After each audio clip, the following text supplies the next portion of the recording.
Morning, all. Morning. So everybody's going no video. What's going on this morning? Nobody wants to show a picture of themselves. Got Jake's the only one with a video on.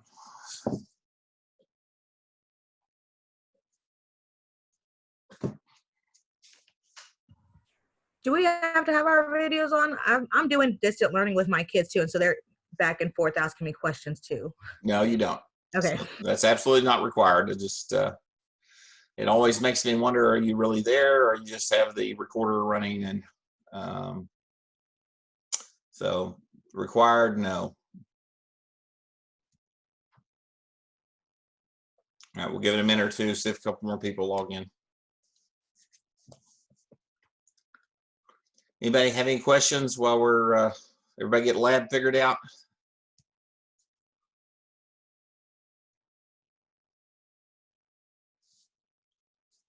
I saw that several of you submitted an advised report.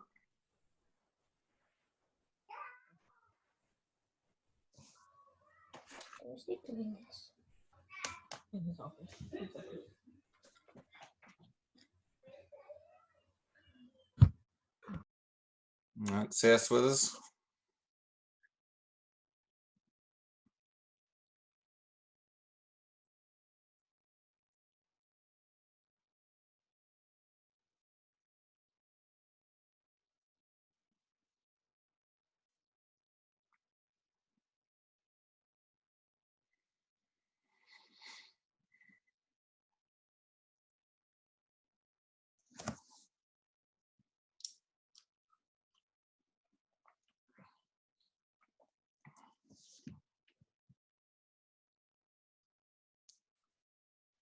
All right, I'm going to go ahead and start with the dealing with the end of chapter problems, and then we'll move into the pre-lab. So let me go to that screen. All right, so the last problem that we did was problem 46, which was picking the acid or base pair. Just a reminder, you've got a Mastering Chemistry assignment that's, when's that due? Is it tonight or tomorrow night? It's tonight. Okay. Tell you what, I'll move the due date back another day, make it due Wednesday night. This is a long assignment, and there's a lot of stuff that we're talking about. We'll spend the bulk of today's time going through and working the rest of these problems. So let's go ahead and get started. Let's go to problem 48. It says calculate the H3O plus or the hydronium ion for each solution and classify the solution as acidic or basic. So I'm just going to do one example of these. They all work in the same way. So if we calculate the hydronium ion, if we look at the relationship between H plus and the OH minus, the product of H plus times the OH minus is equal to Kw. And Kw is a known entity at 25 degrees. It's 1 times 10 to the minus 14th. So if I want to find out what the H plus is, it's simply Kw divided by the OH minus. So if I want to do this for A, it would be the Kw, which is 1 times 10 to the minus 14th, and divided by the OH minus, which is 1.1 times 10 to the minus 9th.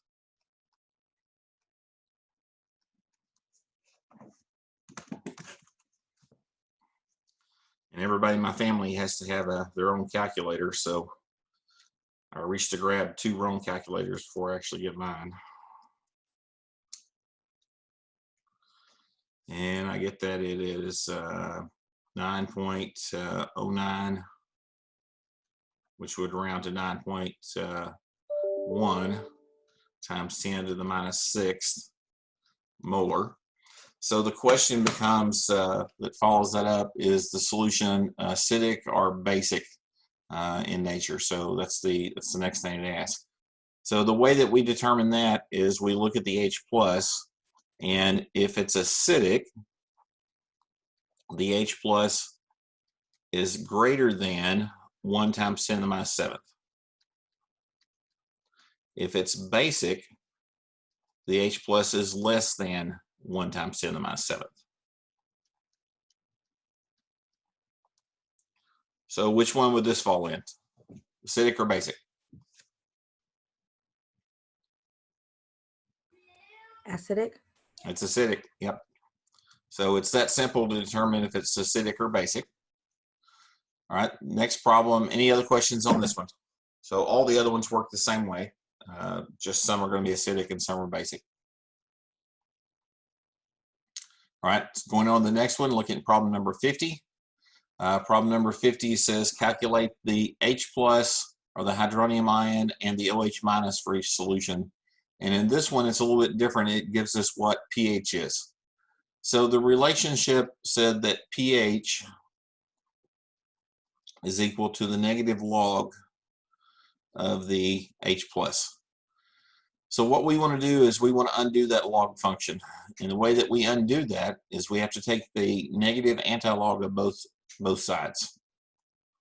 So H plus is equal to 10 to the minus pH. So if I wanted to do it for A, I'd substitute that in. So H plus would be equal to 10 to the minus 8.55. So most calculators have a 10 to the X key. So you need to find that on your calculator. That's how you take an antilog. So I would put in my 8.55 negative and take the antilog of that. And it tells me that the H plus ion concentration is 2.82 times 10 to the minus 9th. And again, if we just think about significant figures and what we talked about in the chapter, just the ones to the right of the decimal are significant in when we've taken a p function. So it's a log of it. So that means to two significant figures, I really only need to include those two. So 2.8 times 10 to the minus 9. Now the second part of it is it wants you to do the OH minus, but we just talked about the relationship between OH minus was the product of H plus times OH minus is equal to KW.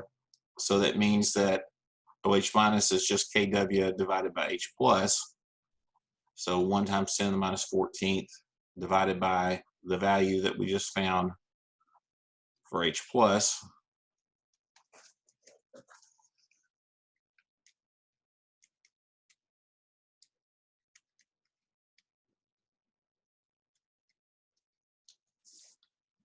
And I get 3.5 times 10 to the minus 6. And these are molar concentrations.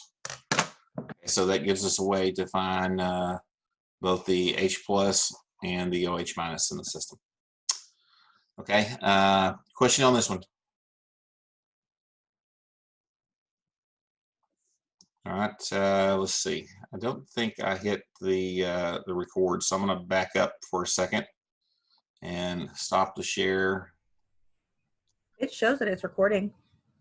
Okay. Yeah, and That is. Okay, so it must be set on default to record, so we're in good shape there. All right, so let's go back to our problems. All right, so any other questions on this one? We good? All right, going to the next one's problem 52. It says complete the table, and this is a similar type of relationships. So I'm going to show you how to do the formulas. I'm not necessarily going to work these out, but if you have a question on them, ask me, and if I need to work something out, show an example, I certainly will on them. All right, so if we've got H plus and we want to go to OH minus, then the formula that we're going to use is the OH minus is equal to KW divided by the H plus. And we've got the H plus, we know what KW is, so we can divide those out. Same way we have on the previous problems. All right, if we know H plus and we want to know what pH is simply equal to the negative log base 10 of the H plus. So we've done some of those examples in class.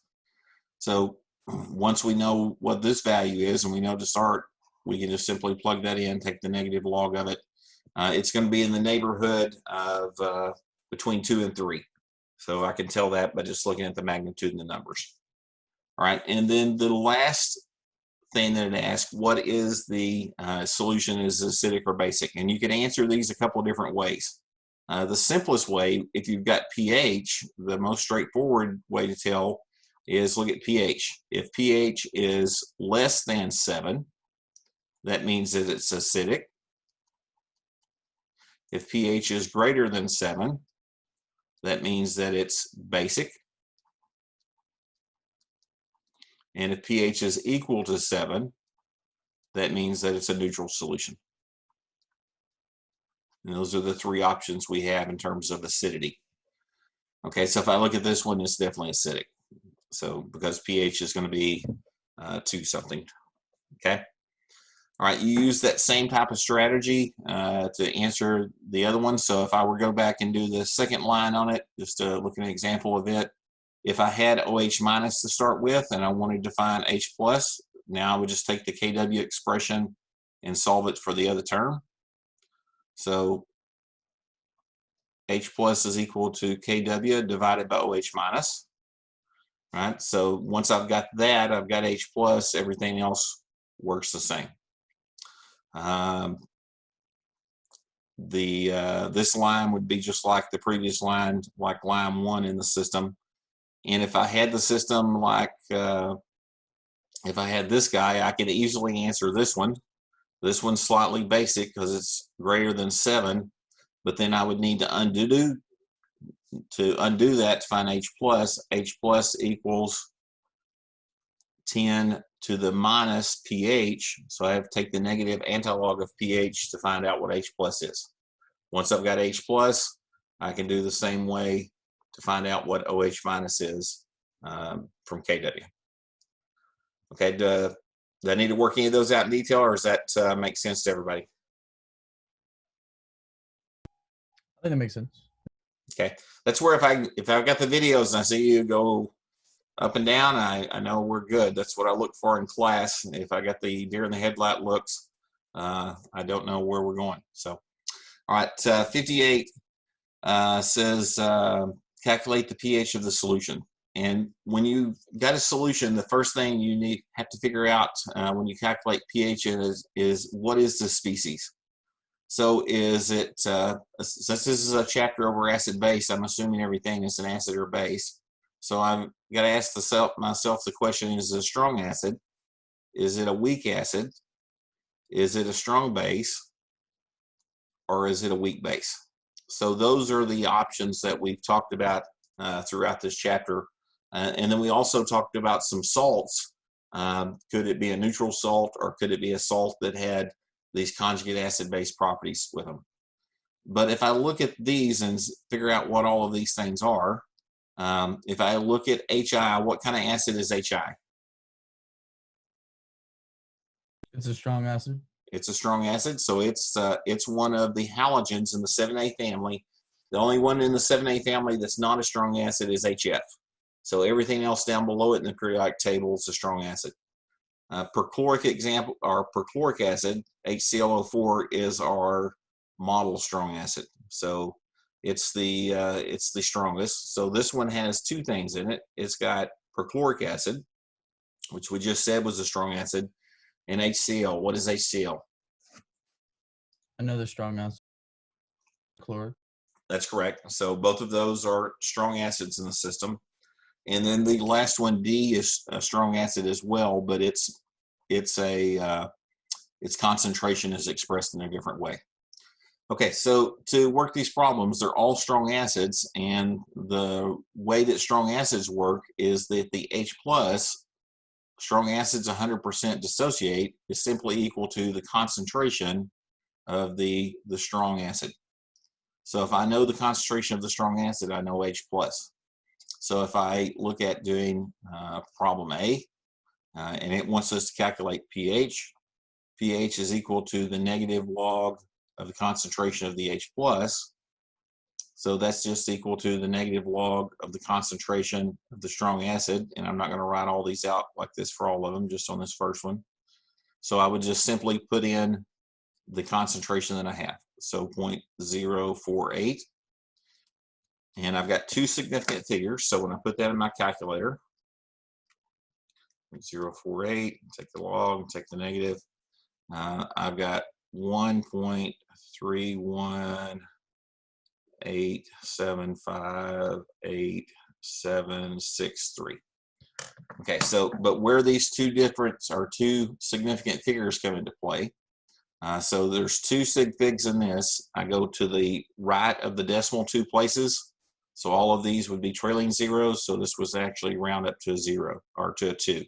So I need to report that as 1.32 is the pH. Okay, does that make sense? All right, let's quickly do B.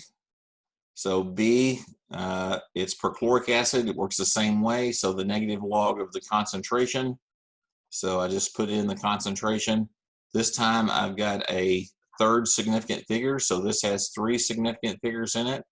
So now we'll report that one. I need to go to another place past the to the right. So 0.0895 negative log, and I get 1.048. And if I go to 3 significant figures, that's how I report the answer on that one. All right, now C is a little bit more challenging because it's a mixture. Now, if it's a mixture of strong acids and strong acids 100% dissociate, all I have to do is add together these two concentrations. And that's the case that we have in this one. So the pH is simply equal to the negative log of 0.045 plus 0.048. So that's, if I'm adding that together in my head, that's 0.093.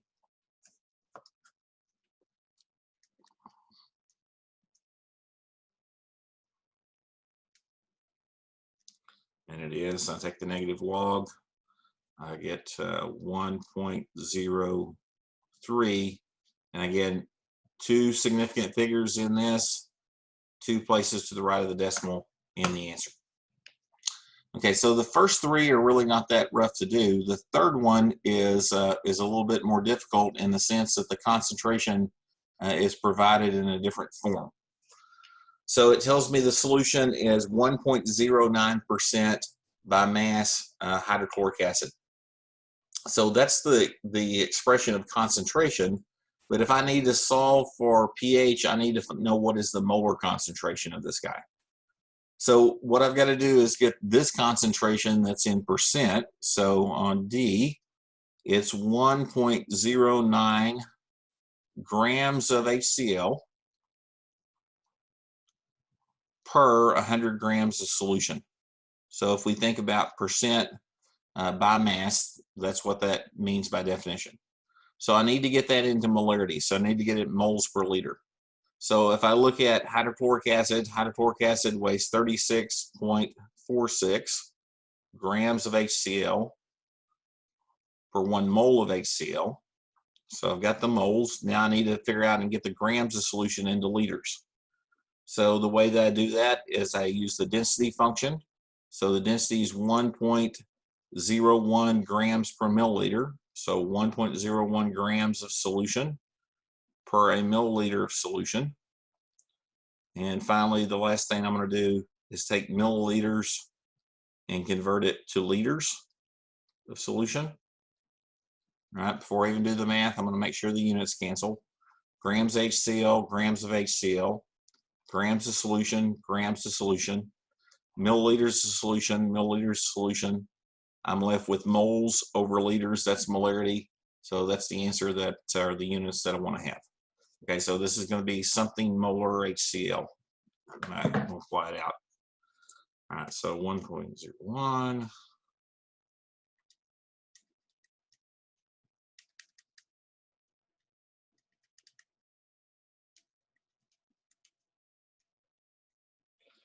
All right, and when I did the math, I got 0.03 or 0.30 would round to 2 molar.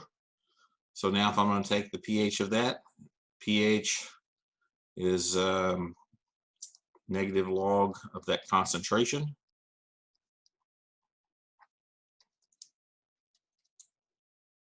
So I got the pH is 0.520. All right, anytime you have a pH less than 1, that's an extremely, extremely acidic solution. Okay, question on that problem?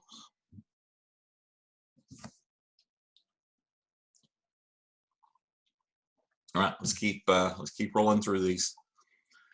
Okay, so the 62 says, what volume of concentrated HCl, which is 36% by mass and has a certain density, should be used to make 5 liters of HCl solution with a pH of 1.8? So this is a lot of things thrown in one problem. It's a conversion of units, so you've got to go this percent by mass, and we've got to convert that into molarity and figure out what the molarity of this concentrated solution is. And then we've got to do a dilution. So the dilution equation, which says that CV is equal to CV, we've used that throughout the Gen Chem 1 and Gen Chem 2. But then the last thing to go to the concentration, I've got to solve what is this pH in terms of the concentration of the H+. So there's 3 different things we have to do to this problem to come up to the solution. Let's just go through it right quick. It's not that hard to do once we realize how to do each part of it. So first, let's start with this concentration. 36 grams of HCl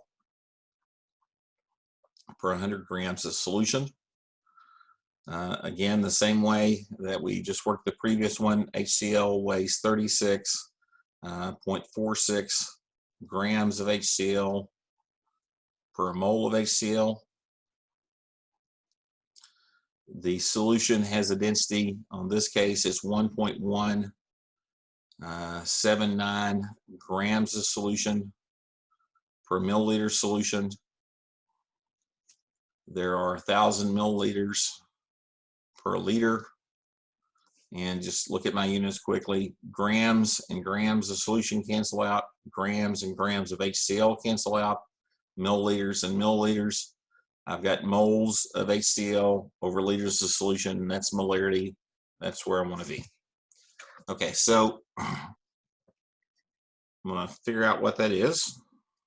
And I expect it to be somewhere in the neighborhood of 12 molar, because that's what concentrated HCl is. I don't know if this is representative, but we're going to find out in just a second.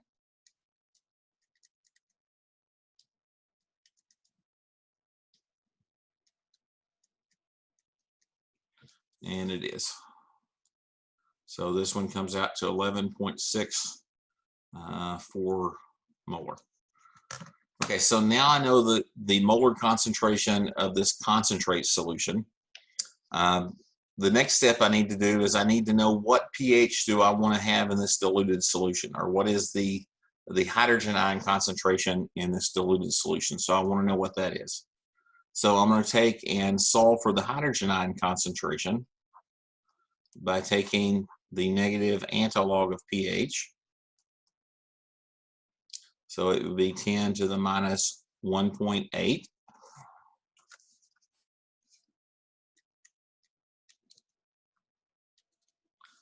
And it's going to tell me that I want the diluted concentration of the acid to be this value.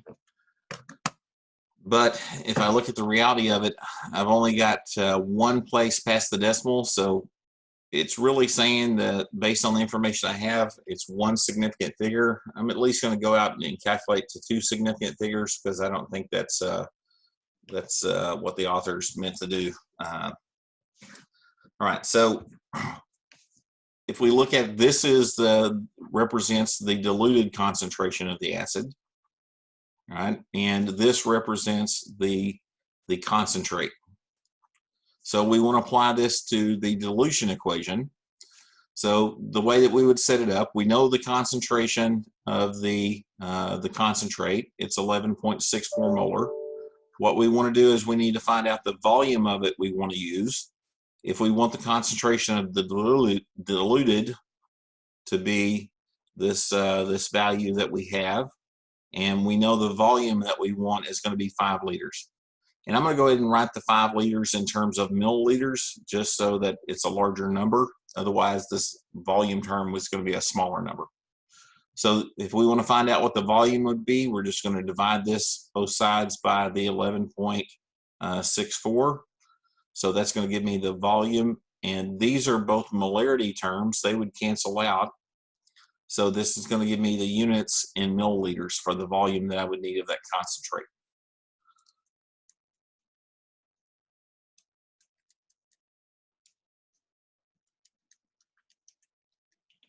And I find that I need 6, going to 2 significant figures, 6.8 milliliters of the 36% HCl diluted to 5 liters.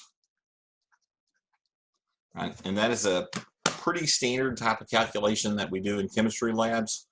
Whenever we do prep of something, we have to have a concentrate of a known concentration, and we have to take and figure out how much of that do I need to add to a volume, dilute it down to get to the working concentration that I need.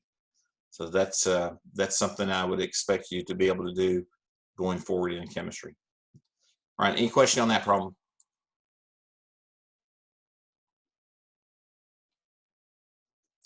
All right, I'm gonna look at the next one. So it's cutting off a little bit here.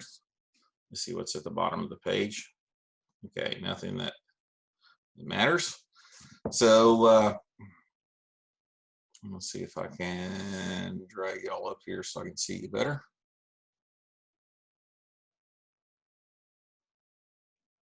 I tried to set up a second monitor at my house, and I don't know that it's working as well as I hope. But can y'all still see the screen?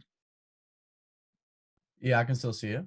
Okay, so making sure you can still see the problems working out. So, okay, so on my view, we had the little video windows on top of some of the stuff. So on this one, it wants to know what is the hydronium ion concentration, or the H plus, and the pH of a solution that is 0.2 molar formic acid. So this is kind of going back to the identities.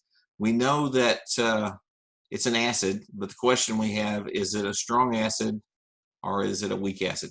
Because that determines the approach we use to solve the problem. So what is formic acid? Is it a strong acid or a weak acid? It's a weak acid.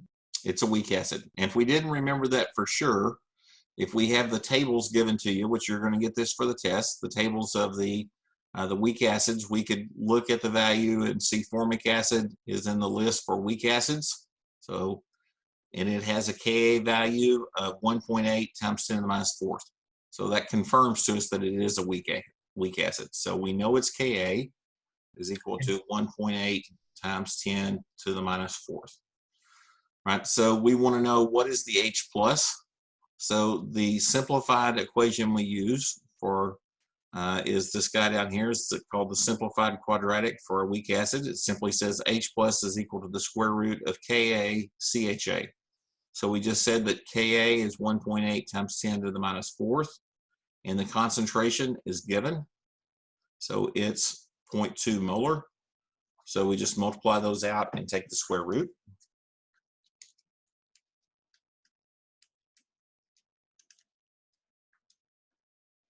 And I do that, I get 6.0 times 10 to the minus third molar.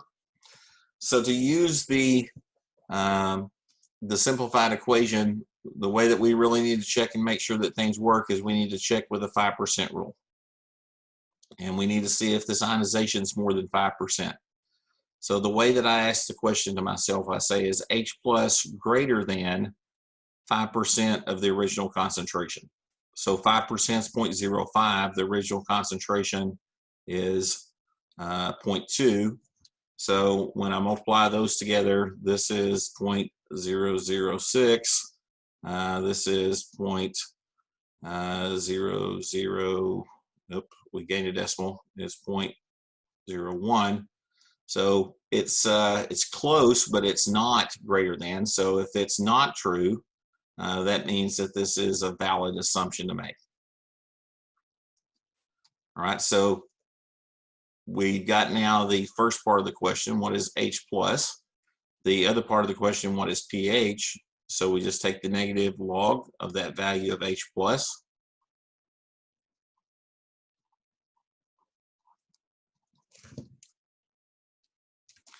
And it tells me the pH is 2.22.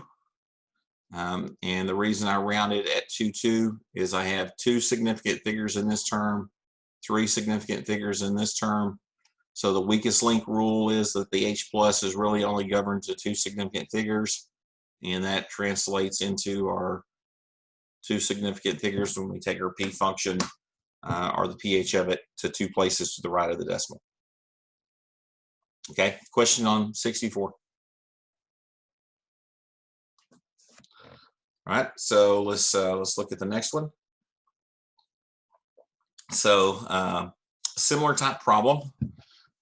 So here it wants to know what is the pH of the HF solution, and HF is a weak acid. We talked about it, and it actually gives me the Ka for a problem.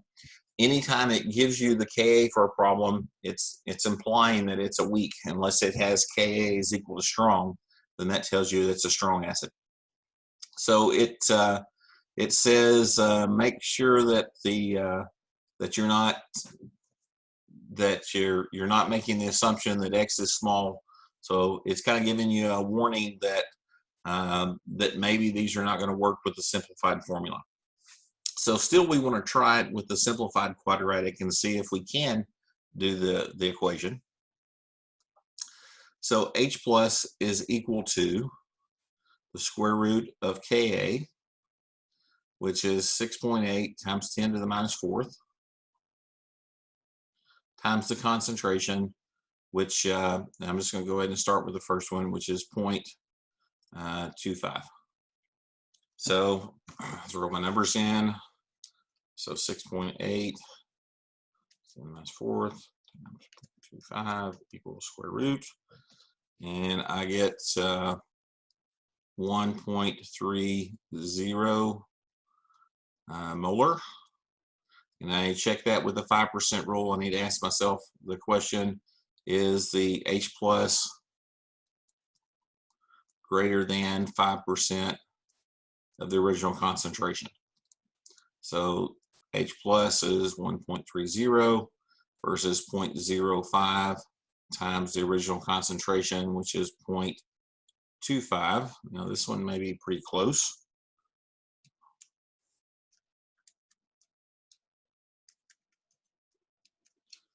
And it's actually too close. I think I made an error in my calculations here. So, all right, so let me go through and do that multiplication again for H plus. Yeah, I left a 0 out. Sorry about this. So I left a 0 out right here. So this needs another 0 in this guy. 0.0130. Okay, so that tells me you're not keeping on top of me, correcting my math errors. And when I multiply this one out, I made 2 mistakes on the same problem. So, okay, so now when I look in this one though, I see that by just barely that it is a little bit greater. So this is where we want this to not be true. This is true. So in the case where it comes out at true, that means we got to solve the more exact quadratic for it. And it's not that we have to rearrange the formula or anything. We just have to plug it into this equation that's going to be given to you. So it says that well, H plus is equal to a negative Ka plus the square root of Ka squared plus 4Ka Cha divided by 2. We've got all those values. It's just a matter of plugging them in our calculator. And again, play along. Make sure you and your calculator are friends.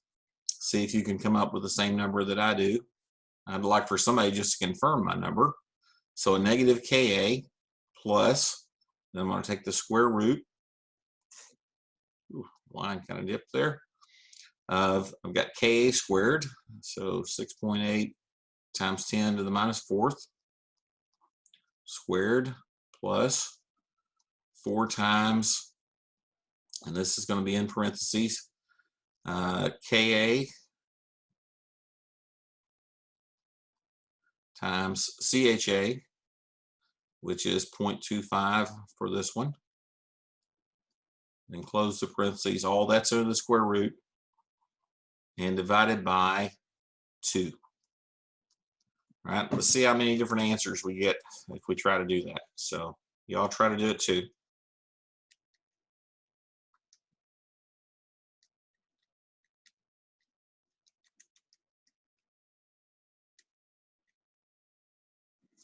And that looks a little like a 9.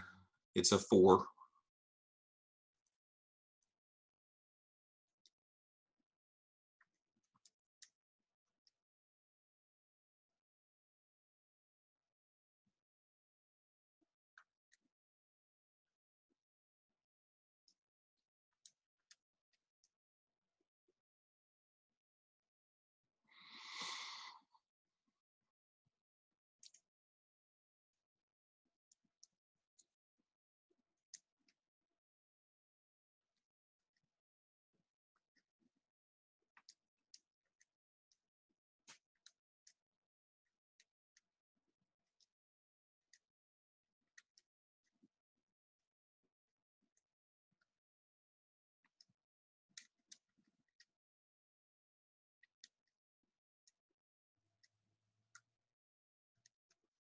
All right, and I got 0.0127. Oops. I don't know what I've hit on my pen here, but it's taken off on me. You delete all that.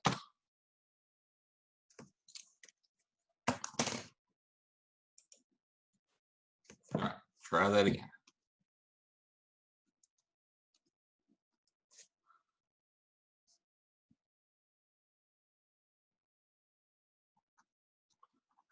.0127 molar. Anybody else get that? I did not, but I'm redoing it now.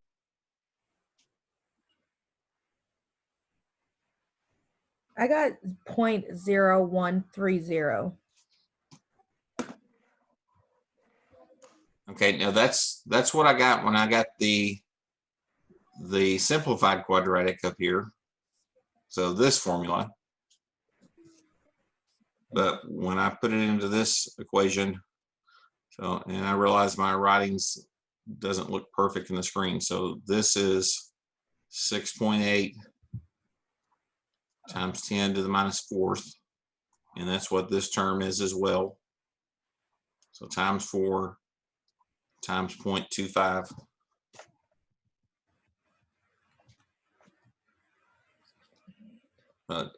Anybody match that?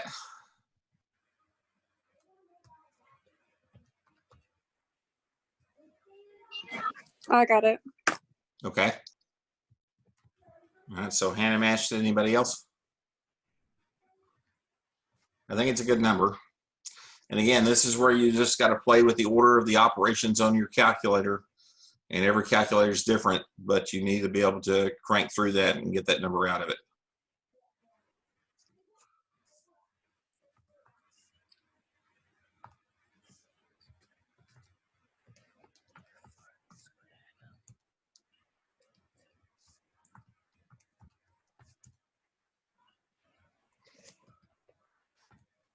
Okay.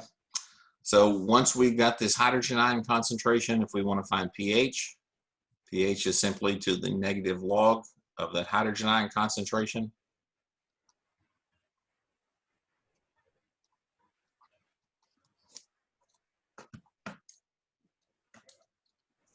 So the pH of that solution is 1.89 6. So if we've got 2 significant figures on this one and 3 on this one, the weakest link is this answer needs to be truncated to 2. So I really just need 2 here. So 1.90 is where I would round it to. All right. So how much of a difference did it make to ignore? If we would have ignored it, it would have made minimal difference on this first problem. It may have made a little bit more difference at some of the different concentrations. So when you go to the more dilute one, it would make a larger error. But these only vary by 0.01% or about 1%. So there's not a huge difference between this number and this number. In fact, if we calculate the pH of this one, let's just do that directly. When we the time we take the log of that, it's almost no different. Yeah, so the difference would have been 1.89. So there was only 1/100th of a difference of a pH unit. So sometimes it's significant and sometimes it's not. We just have to look at each problem a little differently. The best thing to do is just check it with that 5% rule. Try the simplified quadratic first, the formula down at the bottom. If that doesn't work, then you can go to the more exact solution. If you want to work this one all the time, that's fine. That'll always give you the right answer. But as we've shown in the class, that's a lot more prone problem to give you difficulty in your calculator than it is just multiplying two things together to take the square root. So you're better off learning how to apply this 5% rule. Okay, question on this one before we go on. All right, so the next question says calculate the pH of a solution of formic acid that is 1.35% by mass, and that gives us the density of it. So if we look at first what is formic acid, so formic acid is a weak acid and it has a Ka value of 1.8 times 10 to the minus 4th. So I'm going to just go ahead and write this on the page. So 1.8 times 10 to the minus 4th, and it is a weak acid. So that tells me the approach that I'm going to use. So the approach that I'm going to use is this weak acid equation down at the bottom. That's the way I'm going to try to solve it. But to use that, I've got to know what is this concentration in molarity. Okay, so what is the molar concentration? So I've got to start with converting the concentration that's percent by mass and get it into molarity. So there are 1.35 grams of Fa, I'm going to abbreviate Fa for formic acid, per 100 grams of solution. All right, so I don't know off the top of my head what formic acid weighs, but if I look at the formula, it's got a carbon, which is 12. It's got 2 hydrogens, so that's going to be 2.016. And it's got 2 oxygens, which is 32. 6, 2, 0. Looks like it weighs 46.03. So it weighs 46.03 grams of formic acid per mole of formic acid. And now I use the density of the solution, 1.01 grams of solution per milliliter solution, and convert it from milliliters to liters. And just make sure my units cancel out. Grams of solution cancel out, milliliters cancel out, grams of formic acid cancel out. That works.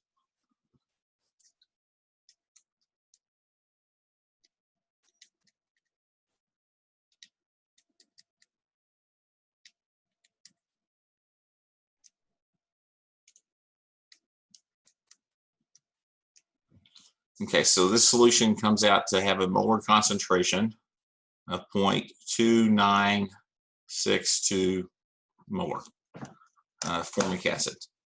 So now we're going to treat it as a weak acid. So just treat it with a weak acid equation. H plus equals the square root of KaCHA. Ka is 1.8 times 10 to the minus 4th. We got that off that table. The CHA is 0.2962. So we're just going to multiply that out and take the square root of it.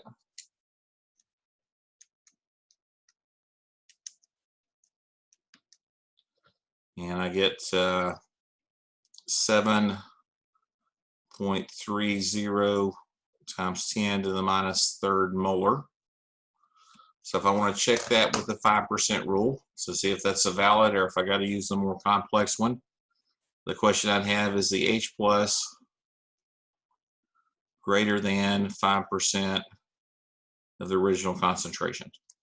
So the H plus is 3.7 times 10 to the minus third times the other side is 0.05 times the original concentration, which is the value we just calculated it, this. And if I multiply those out, I think I'm going to be good. I'm going to do it anyway.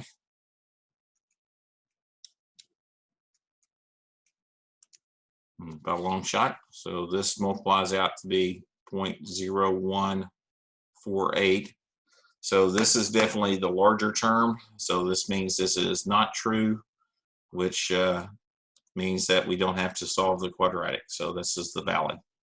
So now if we want to go to what is pH of the solution, which is what it asks, pH is just the negative log of this concentration, 7.30 times 10 to the minus third.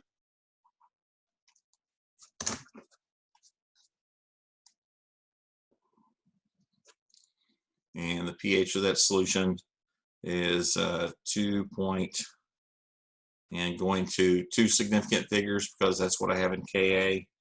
It'd be two places to the right of the decimal, 2.14. All right, question on 68. You are very quiet. Okay, 72, different type of problem. You've got a mastering chemistry problem like this. It says determine the percent ionization for a solution that's a 0.225 molar solution of benzoic acid. So benzoic acid is a weak acid, and if I look up the Ka of benzoic acid, it's 6.5 times 10 to the minus fifth. So its Ka is 6.5 times 10 to the minus fifth. Okay, so the way that we solve for percent ionization is we need to find out what is the hydrogen ion concentration from the dissociation, and then divide it by the initial concentration, and then multiply it by 100. We know the initial concentration, that's the 0.225. So what we need to do is just treat this as a weak acid and find out what is the percent ionization.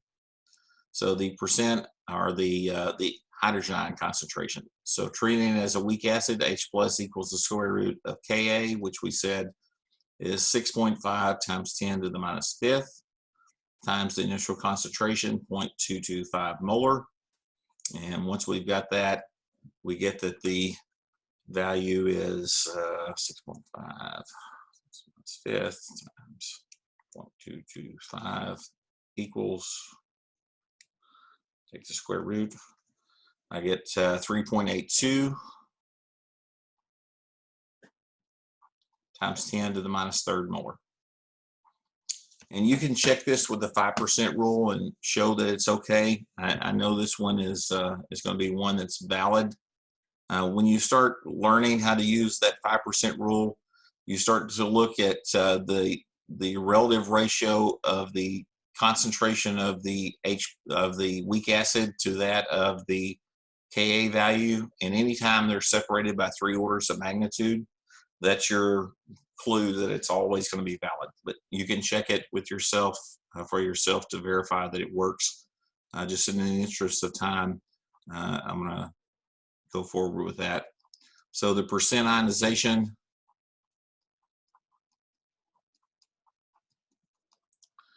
is equal to the hydrogen ion concentration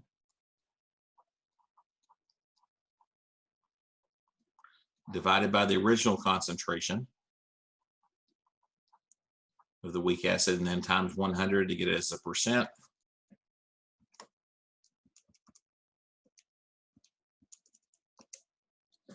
And I get right at 1.7. So if I round it to two significant figures, it's going to be 1.7% ionization. Okay, question on that problem. So you're probably going to have a test question like that and say that's a probable.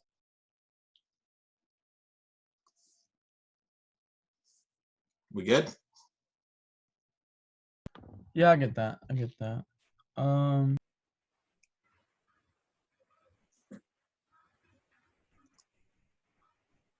right, so I'm gonna go ahead and go forward to the next one. The next one wants you to work the problem kind of in reverse. 76 says you've got a solution that's a monoprotic acid. And we just know that this is an HA. We don't know what it is. It's just a weak acid, and it gives us the percent ionization. So what we know is we know this term, and it wants us to find out what Ka is.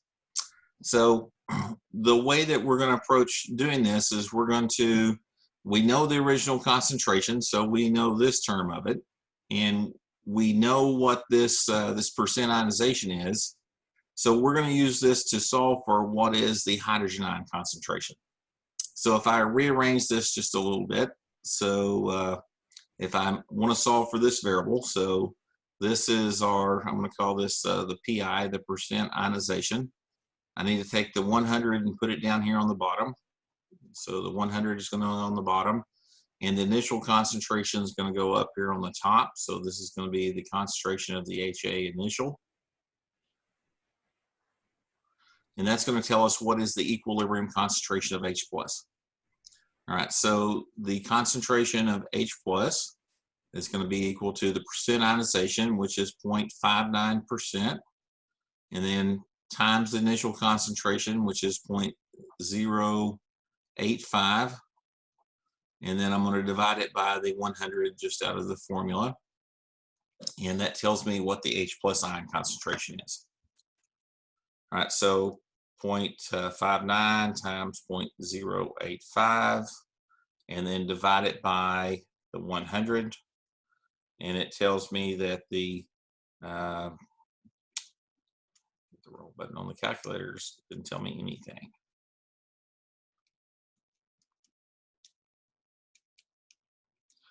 That it's the H+ is 5.015 times 10 to the minus 4th molar. Okay, so now I know what the H+ is. I can take the weak acid equation, and I can rearrange that to find out what is the Ka. So the weak acid equation says that H+ is equal to the square root of Ka Cha. All right, so now I know what H+ is. I know what Ka are. I just want to solve for this term, what is Ka in the system. So the way I isolate that is I'm going to square both sides. When I square both sides, that's going to say that H+ squared is equal to Ka Cha. So if I want to find out what Ka is, I just divide both sides by Cha. So that would cancel out. So Ka is equal to H+ squared, which we said was 5.015 times 10 to the minus 4th. I've got to square all of that and divide it by the original concentration, which was 0.085.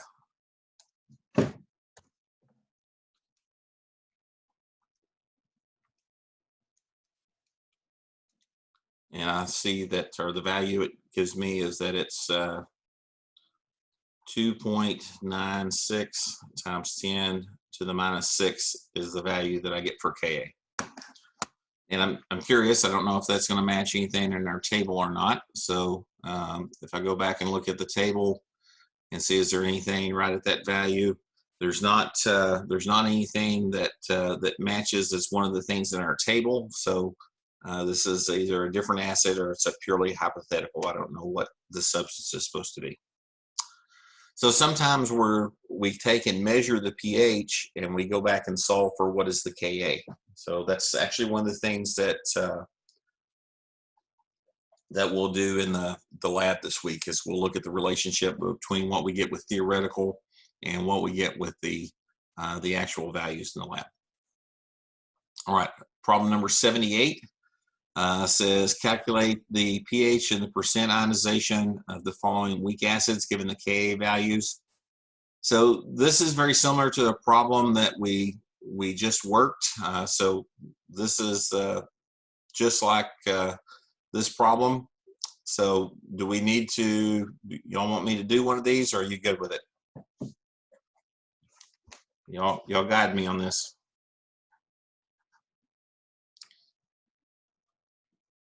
Go ahead. I would still like to do it. Say again. I would still like to do it. Okay, let's That's just what I- let's do one of them. So let's choose the middle problem just as our example, and let's do problem number 3. All right, so the solution, the concentration of the weak acid is 0.1, and the Ka is 1 times 10 to the minus 3. So I want to find pH. So the first thing I'm going to do is treat it as a weak acid. H plus is equal to the square root of Ka Cha. So that was the equation down here at the bottom that's kind of cut off. So I just plug the numbers into that. And Ka is 1 times 10 to the minus 3. And Cha is 0.1. So I can pretty much do this one in my head, multiply those out. That's going to be 1 times 10 minus 4th. I take the square root of it. It's going to be exactly 1 times 10 to the minus 2. Okay, so that's going to be the H plus. Now, before I go anywhere else, I need to check the 5% rule. So is H plus greater than 5% of Cha? So H plus is 1 times 10 to the minus 2, and 5% of Cha is going to be 0.005, and unfortunately on this case it is. So this is true, so this means we have to go plug it into our friendly quadratic equation. All right, so it just added another step to it, but that's the reason we have to check and see. So I'm just going to continue with that. So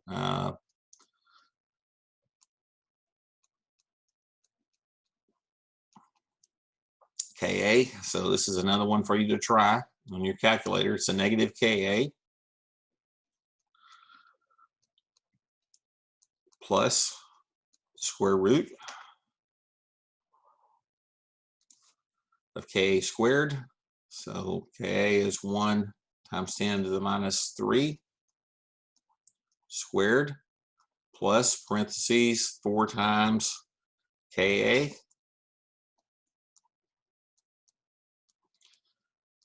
And then Cha, which is 0.1. And all of that, oops, I closed my parentheses too soon here. All of that divided by 2. So let me get rid of the small eraser. Okay, so let's compare answers, what we get when we all multiply this out.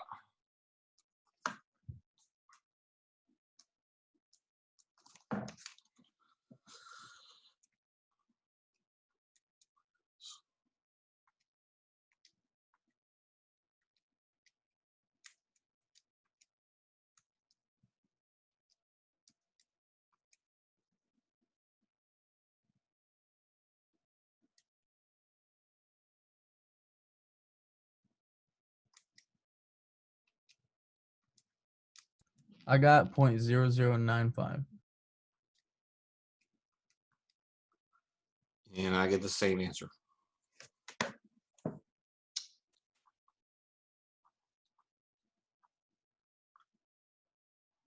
I'll just throw another digit in there for rounding purposes. So 0.00951 molar. So now that we know that, we can, it asks first, what is pH? So pH is simply equal to the negative log of the H plus. So it'd be the negative log of the number we just came up with.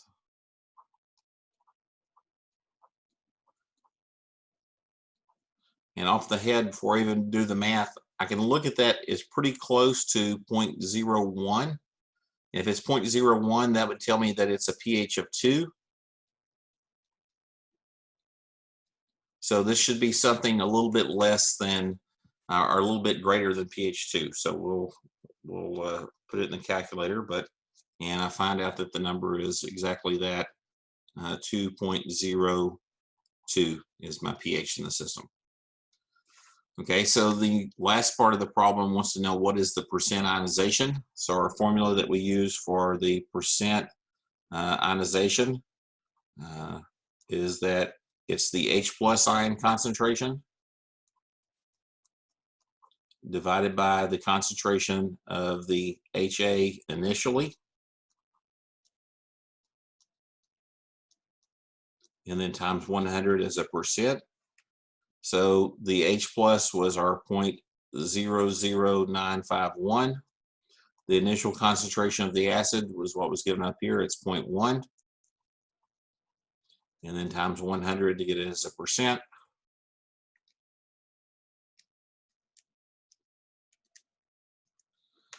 And on this one, it actually ionizes quite a bit compared to the other ones we've looked at.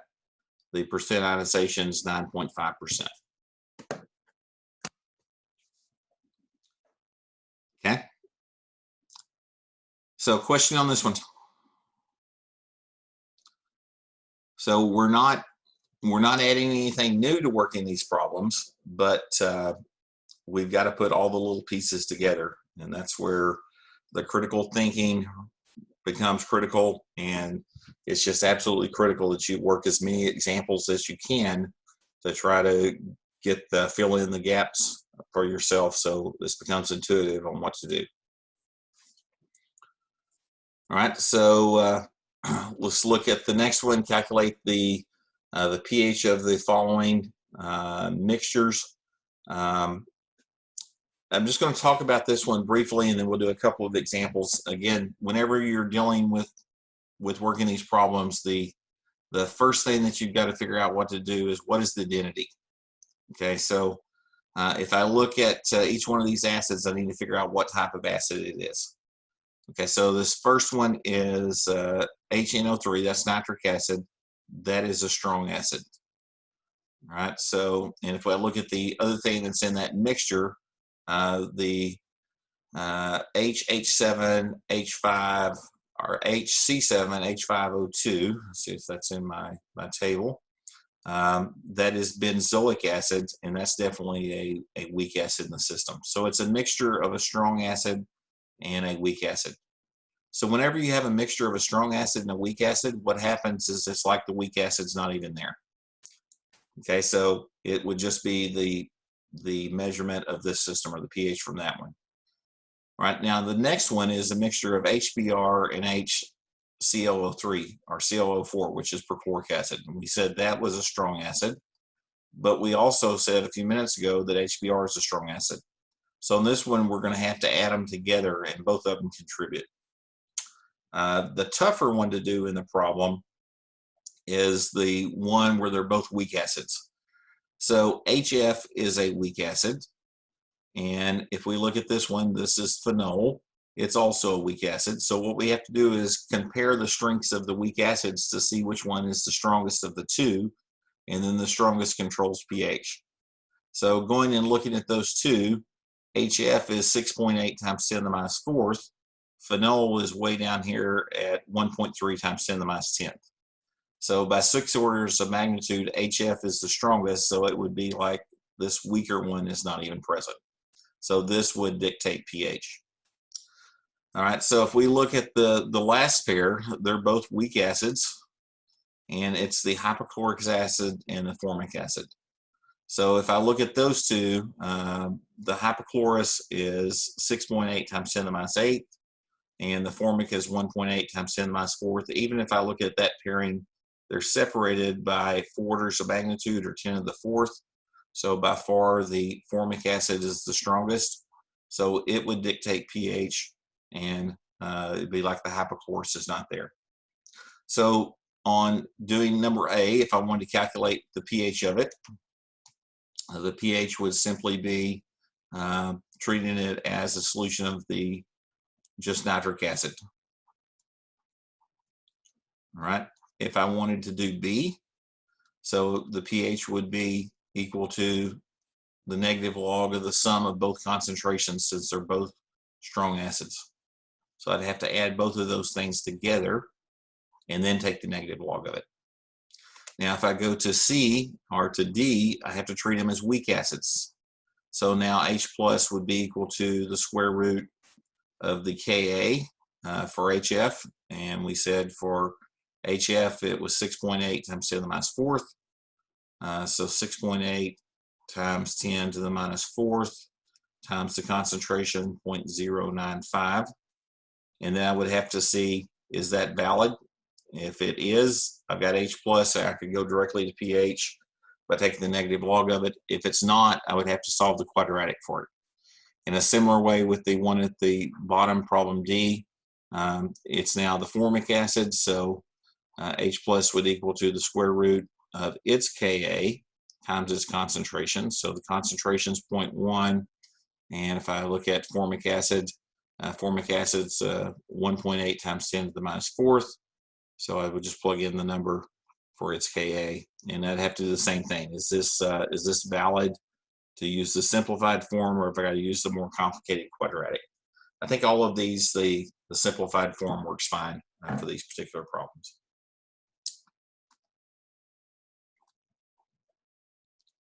All right, so we spent a lot of time working on acids here. So let's quickly go through some bases. So problem 82 says calculate the pH. So for the strong bases, calculate the OH minus, the hydronium, the pH, and the POH. So these all work very similar, so I'm going to do this just for the first one. So the first one says that you've got a concentration of 8.77 times 10 to the minus fourth, or third molar lithium hydroxide. And the fact that it's a strong base means it's going to dissociate 100% into the lithium cation and the hydroxide anion. So if I want to know, it wants to know first, what is the OH minus? So the OH minus concentration for a strong base just equals the concentration of the strong base. So that's going to be 8.77 times 10 to the minus third. So that one's a simple one to do. The next one wants to know, what is the H plus? Well, we've talked about how to calculate H plus. H plus is equal to Kw divided by the concentration of the OH minus. So it'd be the 1 times 10 to the minus 14th divided by the 8.77 times 10 to the minus 3.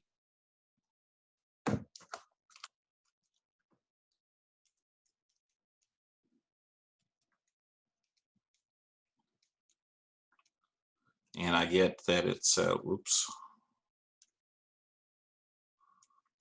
I get an error. I get it's 1.14 times 10 to the minus 12th molar. And the next thing they ask, what is pH? So pH is equal to the negative log of the H plus. And we just found that's 1.14 times 10 to the minus 12th. So that comes out to 11.94. And the last term asks, what is POH? So we could calculate that directly by saying POH is equal to a negative log of the OH minus. And we know what the OH minus is, so we could just plug that in. The simpler way that you can do it, if you've got pH, is it's 14 minus pH. So I just subtract from 14, and I get 2.06. Either way, will give you the same answer. Now, the kind of the trick to these two problems is recognizing dissociation. So on these two, it dissociates in a 2-to-1 ratio. So the stoichiometry, it's still 100% dissociation, but it dissociates into the barium 2+ plus 2 of the hydroxides. So that means the concentration of the hydroxide would be equal to 2 times the concentration of the strong base. So it would be 2 times the original concentration, 0.0112 molar, or 0.0224 molar hydroxide ion.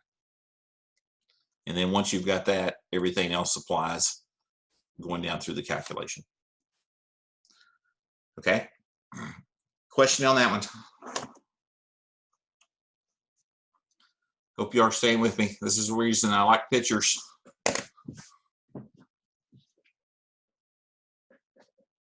Anybody there? We're still here. Nope. We're here. We're here. Still here. All right. So the silence is deadly on my end. So 84 says calculate the pH of a solution that's 1.5% NaOH by mass, and assume the solution has a density of 1.1 times 1.01 times 10 or grams per milliliter. So what we've got to do is, this is a strong base. We just have to know what is the equivalent molar concentration of this strong base.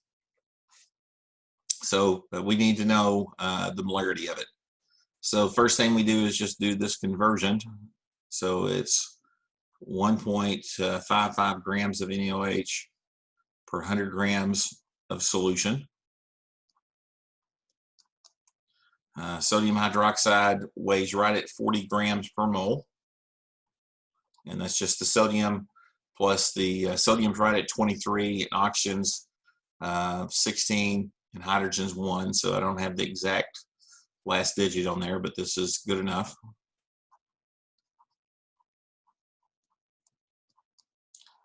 All right, so now I use my density, 1.01 grams of solution per milliliter solution, and go from milliliters to liters using the conversion.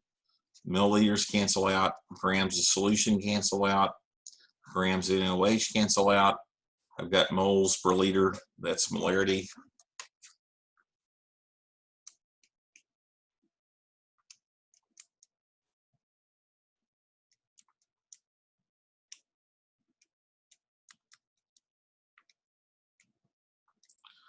And I get 0.391 molar NaOH. So it's a strong base, so that means the concentration of the OH minus is equal to the concentration of the strong base. So it's just equal to this 0.0391. So what I'm looking for in the pH, I think the simplest way to do this is go directly to POH. So POH is equal to the negative log of the concentration of OH minus. And it comes up to 0.407. I'm looking at the, yeah, we've got 3 decimal places, so we need to go out 3 decimal places on this one. And if I want to get pH, it's just 14 minus POH.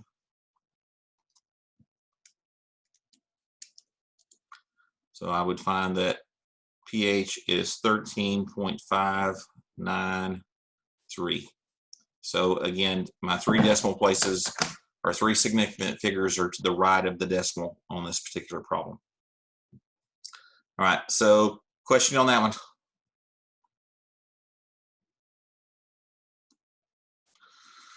All right, so 88 says write the equations to show how each weak base ionizes to form OH minus, and then also a corresponding KB expression. And I'm just going to do, these all work very similar. I did a lot of these in class. Just do this first one. So looking at this, the carbonate ion, it's a base that doesn't have an OH minus. The way it forms an OH minus is that it reacts with water, and it transfers a proton from water to form the bicarbonate ion. And when it takes the proton from water, it leaves the OH minus. And if I were to write the KB expression for that, it's products over reactants. So it'd be the concentration of the bicarbonate times the concentration of the hydroxide divided by the concentration of the carbonate. All right, so why did I not put the water in the equilibrium?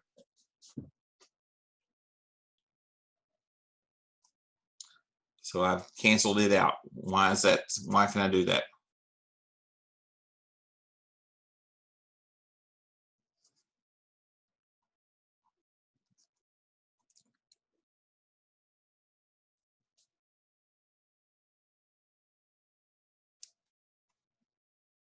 That's a question.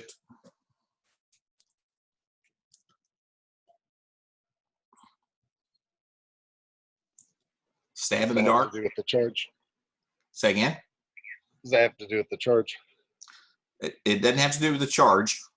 It has to do with the phase. So remember we talked about if something's the pure liquid in the system, if it's a pure liquid or pure solid, it doesn't show up in the K expression. So for that reason, we don't put water in our KB or Ka expressions. So those always drop out. Right?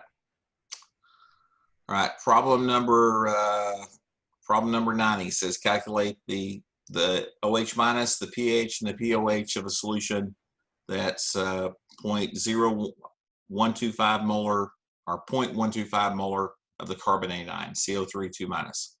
So I need to go to a table that's got my carbonate ions, or my ions for my bases, and I don't seem to have that table.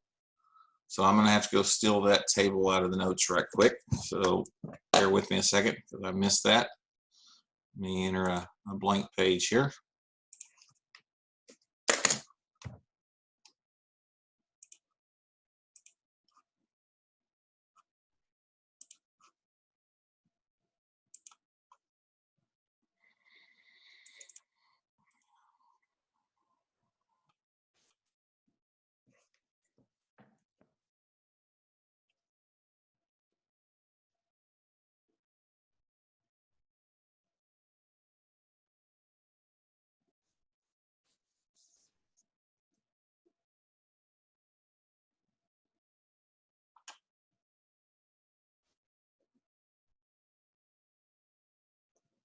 Thinking about it. Chapter 16.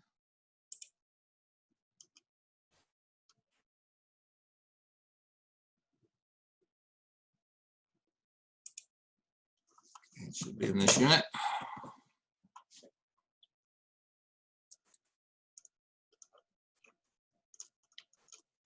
And that's what we're looking for.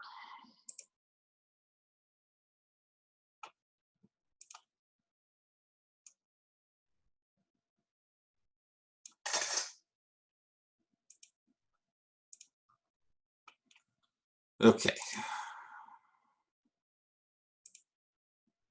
All right, can y'all see that? Are we back on the smartboard now? Yes. Yes. Okay, so we're wanting to look for this solution that's the carbonate. So we need to know what is the Ka for the carbonate. We go to our table and we find the Ka for the carbonate is 1.8 times 10 to the minus 4th. And if that number seems familiar, it's actually exactly opposite of what the hydrofluoric acid is, but it is what it is. So if we take just treat it as recognize this is a weak base, and the formula we use for a weak base is this guy down here, the OH minus equals the square root of KBCB. So OH minus equals the square root of the concentration of KB, which we said was 1.8 times 10 to the minus 4th, times the CV, which is 0.125.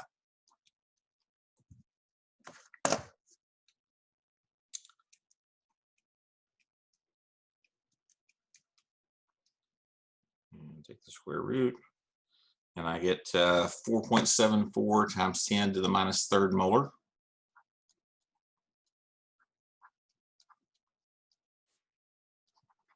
Is the concentration of the OH minus. Again, we would need to check it with the 5% rule and say, is that OH minus, is that greater than 5% of the concentration of the weak base? So this is 4.74 times 10 to the minus 3rd. and versus 0.05 times 0.125. And it's kind of close, but I can kind of see just by looking at this calculation that this is going to be something greater than or going to be greater than 6 times 10 to the minus third. So this is not true. So this means this is valid to make that assumption. So that gives us ROH minus. So again, if I were to do this, I would take and calculate what is the POH first, since I'm looking for both of these. So the POH is the negative log of the OH minus, which we just said was 4.74 times 10 to the minus third. And that comes up to 2.3 to 2 decimal places 2. So subtract from 14. So 14 minus POH is equal to pH. And it comes up that pH is 11.68.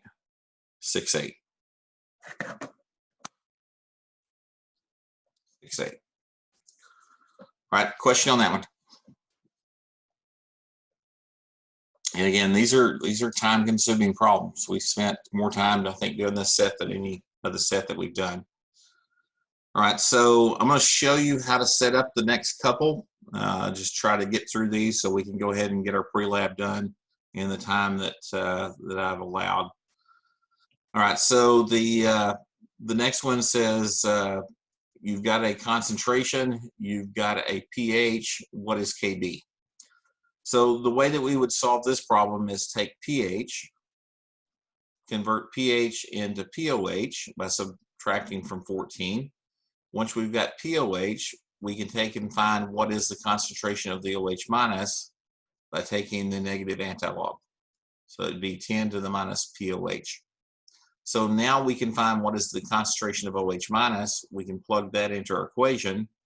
We know the OH minus, we know the original concentration. We can take and solve this equation for what is Kb. So if I squared both sides of that, OH minus would be equal to OH minus squared would be equal to Kb Cb. So again, to find out what Kb would be, would divide both sides by Cb. That would cancel out.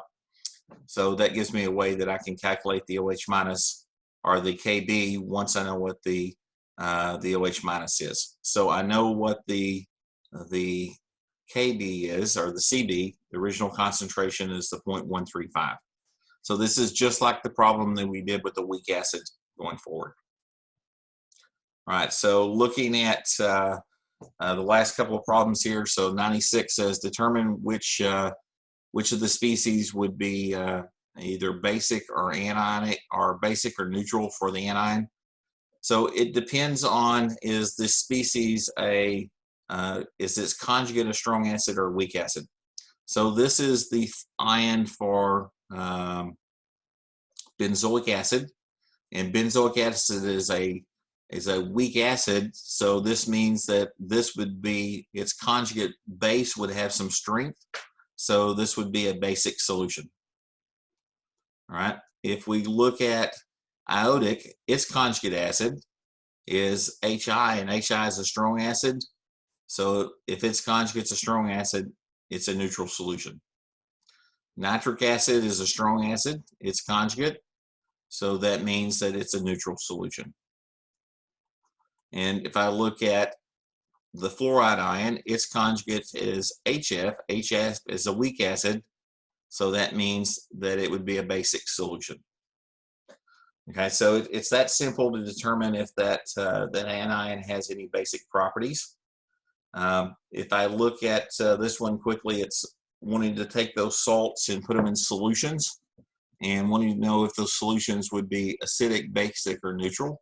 This is a common type of question that we see on a final exam, and it demonstrates we have knowledge of acid-base chemistry.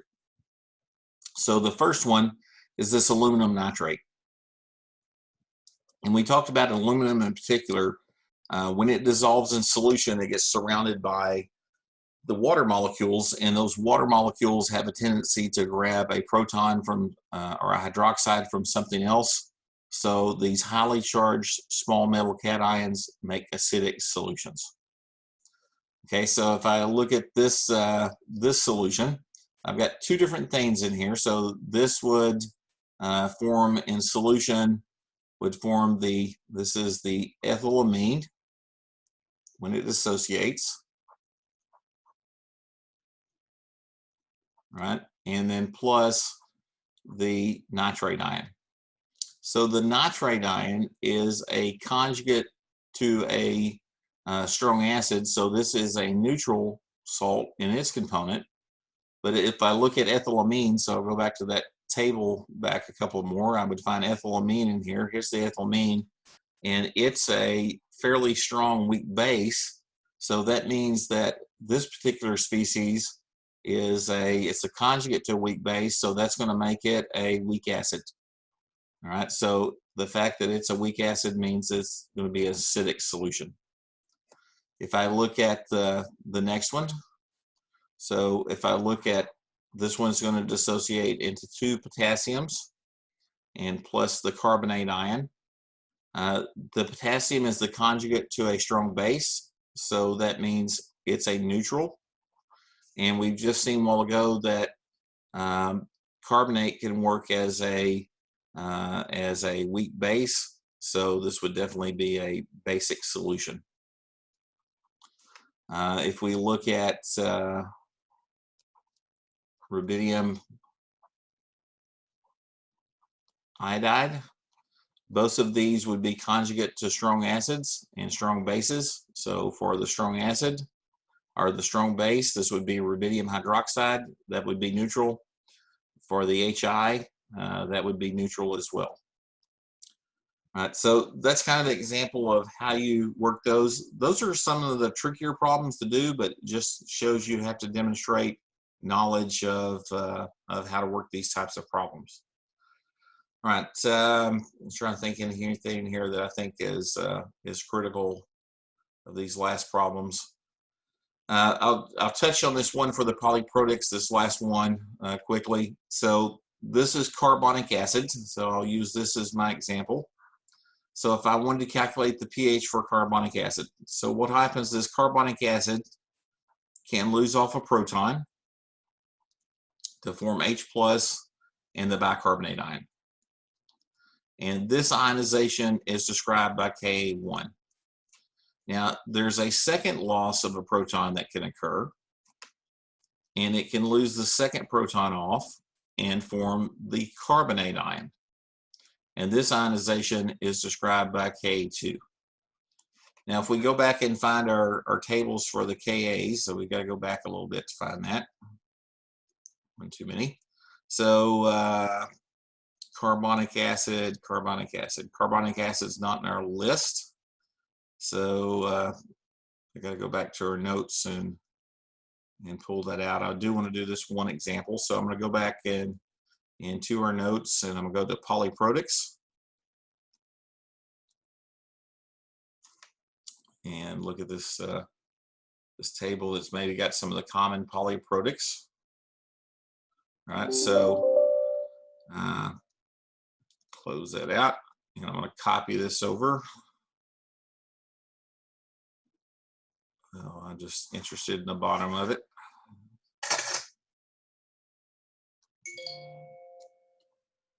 Yeah, all my alarms are time's about up. So yeah. Okay, so if I look at this, the table, if I can find the other side of it. All right, here's the carbonic acid down here at the bottom, and it gives me the K1 and the K2. So get a color here that I can work on. I've got K1 and K2. And these two K values are separated by 4 orders of magnitude. So that means the first ionization step that's going to occur is just going to be the loss of that first proton. So what's going to happen is that this proton loss is going to occur completely independently of this one. So what I do is just treat this as a monoprotic, weak acid using Ka1. So if I quickly look at that one, so I said its value was 3.4 or 4.3 times 10 to the minus 7th. H plus treated as a weak acid would be equal to 4.3 times 10 to the minus 7th times the concentration, which is 0.125. And I do the math on that.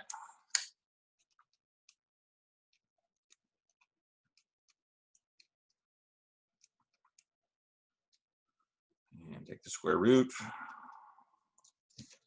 And I get H plus is 2.32 times 10 to the minus 4th molar. And take the negative log of that. It tells me that the pH of that particular system would be 3.63. So it's a little bit acidic. It's not terribly acidic, but it certainly has acidic nature to it. So that's how we approach these polyprotic problems. So if it's a case where the ionization constants are very close to one another, so if you like to look at this one in a citric acid, where the K1 and K2 are close to one another, that's actually more complicated of a problem that we can address with the knowledge that we have in chemistry now. So we'd have to learn that by taking a more advanced class, and I'll teach you how to deal with that and how to set the equilibrium systems up. But when you have competed equilibriums, it makes a much, much more complicated problem. All right, so with that, I'm quickly going to go through the problems with, go over the pre-lab. Again, this is going to be one where I'm going to make the video on it, and I'll post the video, and all you have to do is go through and do the calculations based on the things that I post. So this is actually one of the more simple experiments that we do. It's simply using a pH meter, and we're going to monitor the pH of several solutions. And we talked about what happens with weak acids is that you can have the dissociation with water to form the hydronium ion and the conjugate base. And we can measure the extent of this ionization or any ionization by looking at the term pH. pH is the negative log of H plus. So when we think about the scale of it, and we've talked about this in class, that very acidic is at the lower numbers, so numbers closer to 0. Very basic solutions are at the higher numbers, the number that is closer to 14. And just our generic definition is that pH less than 7 is acidic, pH greater than 7 is basic, and pH of 7 is equal to a neutral solution. So the procedure on this would be that we would want to take and make some dilutions from a series of different strong acids and weak acids. So we would take a solution of 0.1 molar HCl, which is a strong acid, 0.1 molar acetic acid, which is a weak acid, 0.1 molar sodium hydroxide, which is a strong base, and 0.1 molar ammonium hydroxide, which is a weak base. And then we would take and do a 1 to 10 dilution. So the first thing we want to do is we want to take the pH of each one of these solutions and find out what the pH of the original solution is. So how we do that with a pH meter is we need to show you just crudely what a pH meter might look like. You'll see it in the video, but it has a screen where there's a digital output. So these are a little bit larger than a calculator, and it's got a series of numbers here that are going to correspond to the pH. Most of them have a swing arm on them that holds the pH probe. That's a little flexible arm that's got some springs on it. And the pH probe is typically, it's probably the size of 2 or 3 pencils bundled together. They're typically in the neighborhood of 6 to 8 inches long, and they have a wire that comes out of the top of them. They have either plastic or glass bodies, and on the bottom they have this glass membrane, where this glass membrane is dipped into the solution that you want to monitor. So you monitor the pH of a solution by dipping this membrane in the solution. And when you dip it in initially, it takes it a second to equilibrate, and then typically the meter will do something to tell you that it's stabilized. So on the meter that we're going to use, a little S shows up in the corner in a box. So that tells me it's a stable number at that point. But it literally takes a matter of seconds to monitor the pH of a solution. You just transfer it into a small vial that's large enough that the pH probe can be immersed in it. Between solutions, you pull the probe out, so you drop the solution down, and you would just simply rinse it with some water, hold it over a waste beaker, and you'd rinse it with a wash bottle and shoot some water on it to clean it off. And then you blot it with a chem wipe, those little kind of like a tissue paper. And you do that you're not trying to make it dry, you're just trying to get rid of all the excess water, and you simply dip it in the next solution and make your next reading. It's very, very quick to do. So we would take and put about 10 mils of each one of these into the 20 mil vial, and then we would just quickly monitor the pH, and we write that down in the data table. All right, and again, the idea is you got to make sure the pH probe is immersed at least 1 inch into the solution so that it's going to read right. Then what we would do is take and make a 1 to 10 dilution of this 0.1 molar, and we would make solutions that are 0.01 molar of each one of these: the strong acid, the weak acid, the strong base, and the weak base. You have to make sure you label them because they're all just clear solutions and they all look the same. We would go back and repeat and find out what is the pH of those solutions. And then the third thing is you wanted to make solutions that were 0.001. So you would take the things that you just made in step 4 and dilute it 1 to 10 using a 10 mil and 100 mil graduated cylinder, and then monitor the pH of those. So in total, there would be 12 solutions that we make up. The original concentration of 0.1, the 0.01, and the 0.001, and we're just monitoring the pH of those. So what I'm going to do in the lab is I'm going to go measure the pH of every one of these solutions. So I'm going to measure all of these guys. So for the HCl, the strong acid, the weak acid, the strong base, and the weak base, and I'm going to make all the solutions up in advance. We know how to use a graduated cylinder, so the dilution's not the issue. So this will be a much shorter video than I did the last time, so probably in a matter of less than 10 minutes, I'll be able to demonstrate all this for you. Once we get that data table, you're going to need to go through and calculate all the other parts for it. So you're going to need to calculate, take the pH that I give you, what is the hydronium ion and the hydroxide for every one of these species. So we're going to apply these equations. Then this is our conversion factors.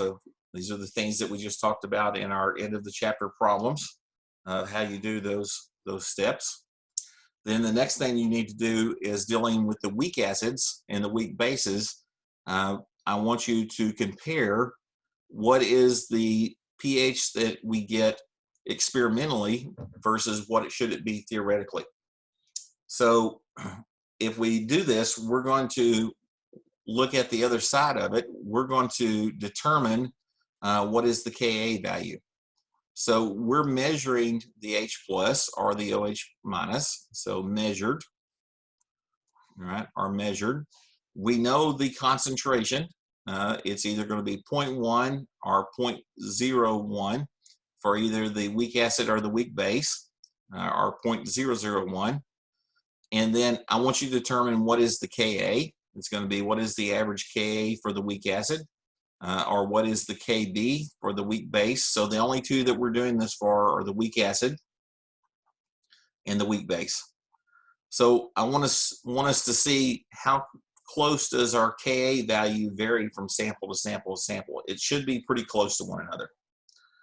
On question number 5, I want you to look at and see what the theoretical value is for a solution that's 0.001 molar strong acid or strong base should be. So the measured or actual value just comes from the video. And then I want you to compare to the theoretical value. So I'm going to get a number and give to you. What should it be? So if it was 100% ionization and the concentration were exactly 0.001, what should the pH be for the strong acid and for the strong base? All right, so those are the calculations that I want you to do. This is a really simple report to work up, not near as complicated as the last one you did. So this will be a kind of a reliever of a little bit. Now we've got to think about when we're going to do the next exam, and more than likely we're going to look at taking that test probably next Thursday. So based on getting through material. So we've already we finished up the chapter 16 stuff. I'm going to start chapter 17 on Wednesday. It's a little shorter chapter than what chapter 16 was. So the goal is to get through that material. So as of now, we're going to look at on the let's see, so it'll be the 16th. So Thursday is the 9th, and then add 7 days to that. Yeah, so looks like 4/16 is going to be when we're going to look for taking exam 3, and it'll be over chapter 16 and chapter 17. Are we gonna do a Zoom meeting the day before that for questions and stuff for review? Absolutely, no problem doing that. So if we want to work into the chapter problems like we always do, we can do that. We could switch things around if you want to. Instead of doing, we won't do a pre-lab that week. So I could move the lecture till Tuesday for that week, and then I could do a more extended period of time where we could do Q&A all that Wednesday. So that way you wouldn't have any new material covered before we did the Q&A. So I'm fine with doing that. So if y'all want to keep it on Tuesday to have another day gap in there between that and the exam, that's y'all's choice. Y'all tell me what you want to do. Will chapter 17 also be on this test? Yes, it will. Yeah, Okay, so so we've still got a week and a half to cover material. And chapter 17 is a little shorter chapter, so we'll get through it. Okay. Okay? All right, any other questions?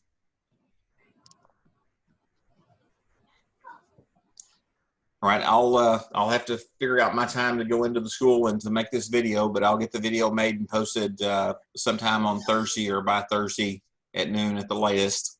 And again, it'll be a little bit shorter, so hopefully you can get your stuff, your data out of it and do this lab right up. So it's a little shorter one. Okay, with that, I'm going to log out of this one. Actually, the office hours are fixing to start, so if anybody has any other questions, you can log back into the office hours and you can ask any other questions you want to ask. So if you've got problems with the Mastering Chemistry, feel free to log in there and ask those questions. All right, over and out. See y'all. Thank you. Have a good week. See ya.